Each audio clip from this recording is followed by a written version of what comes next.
April 8, 1921. The Bowen family cottage in Guyra, New South Wales.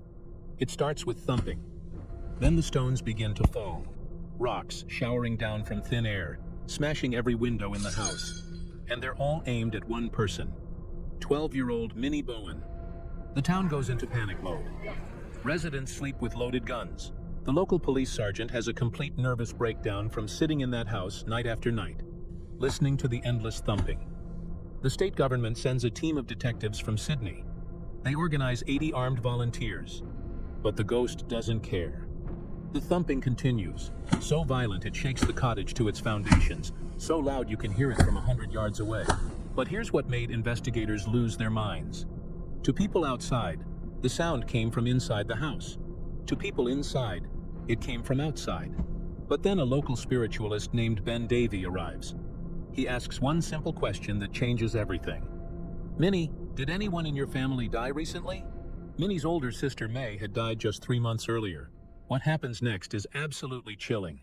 Davey convinces Minnie to speak to the knocking.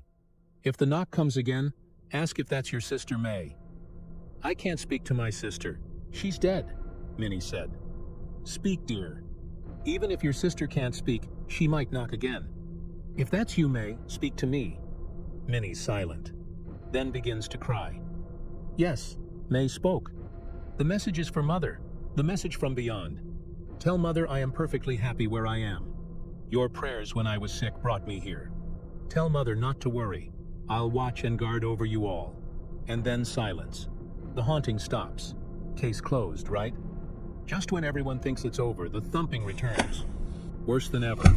In desperation, Minnie's parents send her 60 kilometers away to her grandmother's house in Glen Innes. Surely distance will break whatever connection exists. The ghost follows her. The new house is in town, so maybe the stones could be explained by local troublemakers. But those wall-shaking thumps? A 200-pound man throwing his full weight against the wall couldn't even rattle the ornaments. Eventually, Minnie returns to Guyra. And then, as mysteriously as it began, the haunting simply fades away.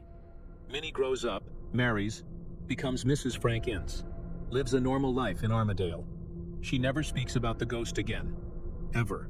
The ghost stopped talking after delivering that message because that's when Minnie finally processed her sister's death. That's when she finally said goodbye. The real ghost of Guyra wasn't May Bowen. It was the living grief of a little girl who missed her sister so much, she unconsciously tore apart 2 houses trying to bring her back. The mind is more powerful and more terrifying than any ghost could ever be.